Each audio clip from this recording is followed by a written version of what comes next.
Hello from Cannes, and it's Monday and the first day of Cannes year, and we are talking about the future of media and marketing intelligence. I'm Mansoor Basha. I'm the CTO of the Marketing Cloud at Stagwell here. We're having a splendid time. It was hot, but hopefully it'll rain. That's what we're hoping for. So with that, I'll get started. I want to introduce my guests over here. I have Nidhi Desutter. She's the head of solution engineering at Databricks, and I also have Nick Hamilton here, who is the SVP and the head of technology at Kroger Precision Marketing. Yep. Yeah, which was previously 8451. Yeah. Right. So great to have both of you. Welcome. Thank you. And we'll kick off by starting on something which we, Databricks and I, have been working on, and we've been working on something. You want to share a little bit more about what we've been doing?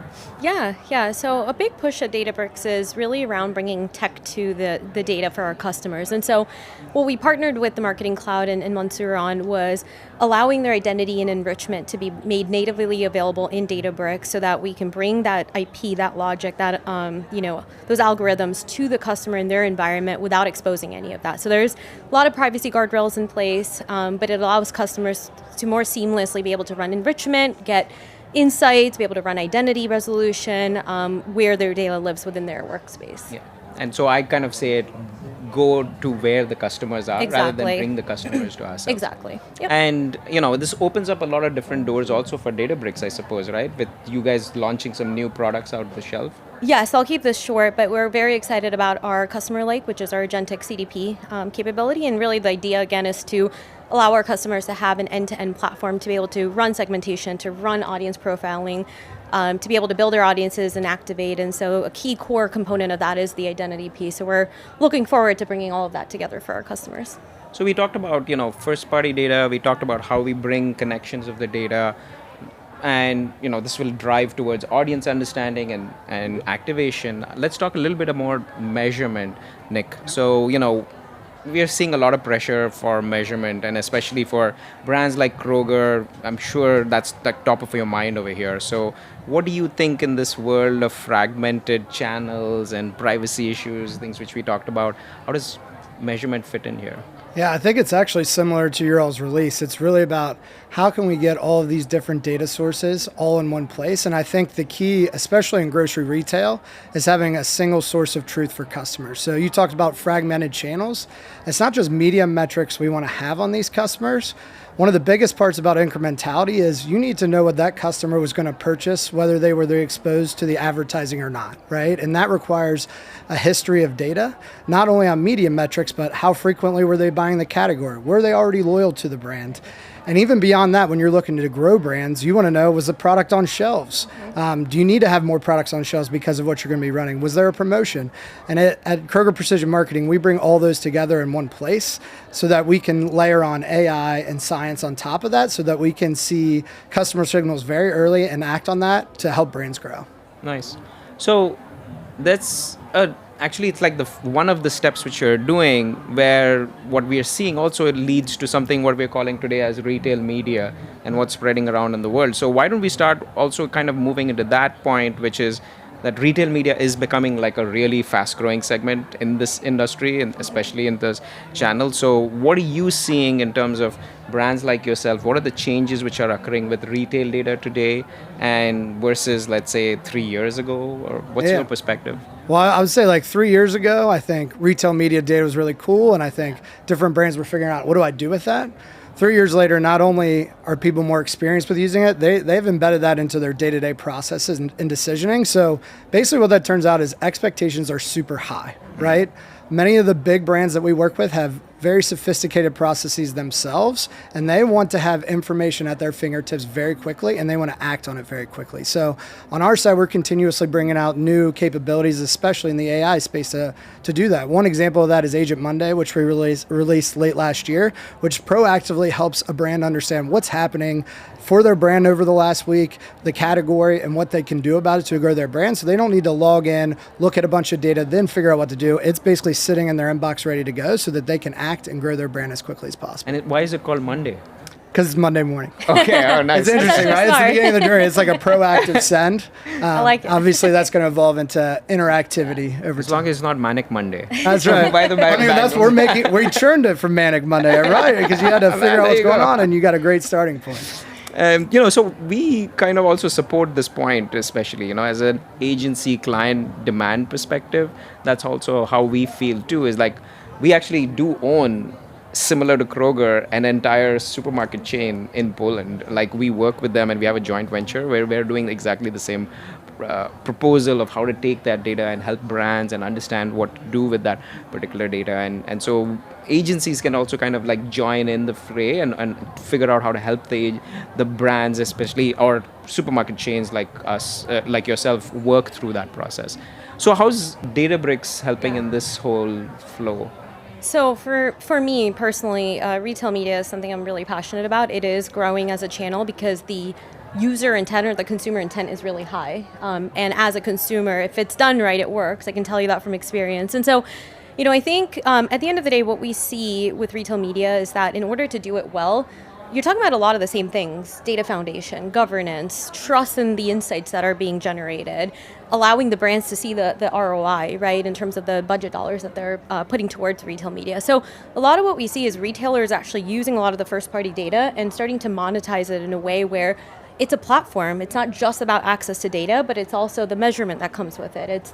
Now we're talking about AI, right? So the agents that you can run on top to help streamline sort of the campaign and the optimization for these brands. And so, again, this is a technology problem as much as it's a business problem. And a lot of the core pillars that we talked about is very relevant here, especially as the demand continues to grow around retail media from the brand side. Nice. And so, are you going to jump inside here also and create a solution like the CDP? Well, I think we want our solutions to be... Not to put you on a spot. No, but I think, if you look at our roadmap, it really, for us, we have a lot of customers that have a lot of different use cases, right? And so, yes, we're doubling down on the industry side, the motions, and the CDP is going to play a huge part in the marketing world.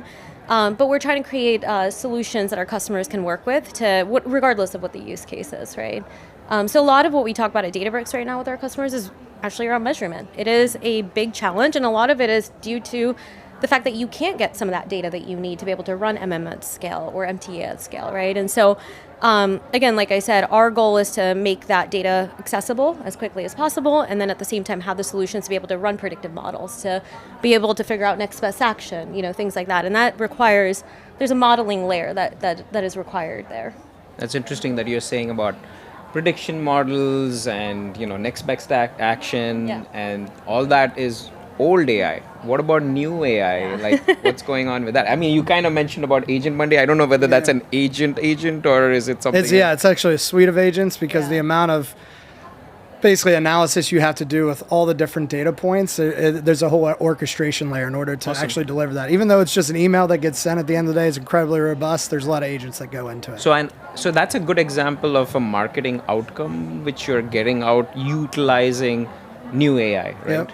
And so what's the challenge which you're seeing today with that, what you're trying to do, and how long did it take you to build? Do you want to share a little bit about that? It took longer than I would have liked. As we were joking about outside, you have all these examples how you can build a POC in a day or hours, and then you want to put it into production externally, it takes a month or so, right? Yeah. Or depends on the use case. I think I see two major challenges when I look at it from a technology side. I think, you need to solve for the last 10%. The first 90% gets solved really fast. And if you're going external and putting in front of customers want to be able to trust what you're putting into their hands. And you need to spend extra time making sure that last 10%, those fringe use cases are solved. And I believe that's what usually takes more time to go to full production. I think the other major challenge for, when you're working externally is the change management. So like for us, as we evolve our products from one product to another, they got used to the previous one. Right. They built business processes on that. And your new product may be superior to that, but they've built their processes off the old one, and that change curve is really tough. So I see that as a challenge. Even if you roll it out, how do you get the adoption? Cycles? Yeah. So with change happening so fast, Agents how was much last AI year. has I don't know what's evolved, next, 100%. right? Yeah. Yeah. Yeah, so I mean, if you take a year to evolve the product, there's sometimes major releases can be over a longer period of time. The amount that technology has evolved, it could be a huge step change for major releases, and I think those require you got to spend time making sure that you help your customers on that journey so they actually unlock the benefits. Versus, I know this is really cool. This is going to be a great product. We don't make sure our customers are actually getting the value that we intend, and that takes time. Yeah. Are you doing anything else? But most of it is only focused externally, or are you doing like AI projects internally? I was only talking externally. I think internally we let it fly a lot more. It's POC. We were able to take on that risk. We try to caveat it because I think, we're a data science company. I think we have people used to knowing that the algorithm works most of the time, but I know when to look for the things that, could be not they don't seem right, that have a good sense check. So internally, I do think we put things into production, even though it's not outside of our environment, much faster. So last question to you, before I jump into these, like, what is your roadmap? What do you want to see? Like, what is your vision of precision marketing for Kroger? How do you see that changing over soon? Like, more AI, more agents, and they're doing what? Yeah, that's a great question because at the end of the day, it's all about the business outcome, right? And really our vision is to be the best insights to activation company. So we help see the signals up front, and then we help you build your brand as a result of that. And I really see that right now we're building different agents and AI capabilities within parts of that portfolio. But at the end of the day, we want these agents to be able to speak to each other across that entire journey from data signal to activation to measurement. And I think we're building in a way where that's going to be able to happen longer term. So at the end of the day, when you work with Kroger, you can build brands better than anyone else because of the rich data signals and the sciences we've built on top of it. So nicely placed for you. Nidhi, how can Databricks help him achieve his goal? We didn't plan this. We're going to use Databricks for a lot of that, right? Yeah, exactly. No, it's interesting. We use AI a lot internally. Part of that is just driving productivity, right? We talk about this a lot, but do more with less kind of mindset. But when it comes to our customers, our goal is to, just like your business outcomes, right, be able to help you enable those business outcomes. And the way I think about AI is it's not about the model you use. I mean, the reality is models are changing pretty rapidly, right? It's not about that. It's not individual decisions. It's when you want to take something from pilot to production, it's really having the right framework and the right, concepts in place. And that includes the governance side of it, which is a big component. That also includes cost controls, right?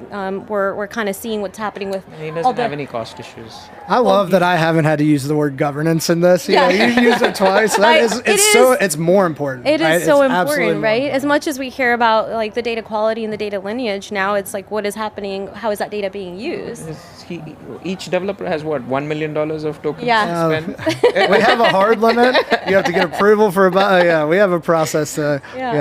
I keep it tighter, lock on the spend for sure. Yeah, well, those conversations are now really. So the way I think about it is like giving you thinking about how to operationalize it, right? And that involves all these key components. It's not just about the models you pick. And so our goal is to give you a platform to be able to enable that with the right visibility into where are costs going, what are people doing, is it truly effective? And the way we kind of see this play out is everything from insights to measurements and the platforms that customers are building, but we're having a lot of conversations around, hey, can we use agent to agent to drive media buys? Can we use agent to agent for media optimization, right?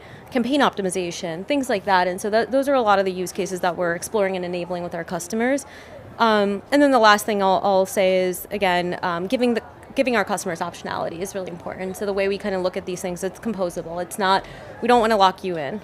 We want to make sure that you have the optionality and the composability to be able to drive those business outcomes. What about you? What's your hot take on this topic? Yeah, I mean, what are you doing?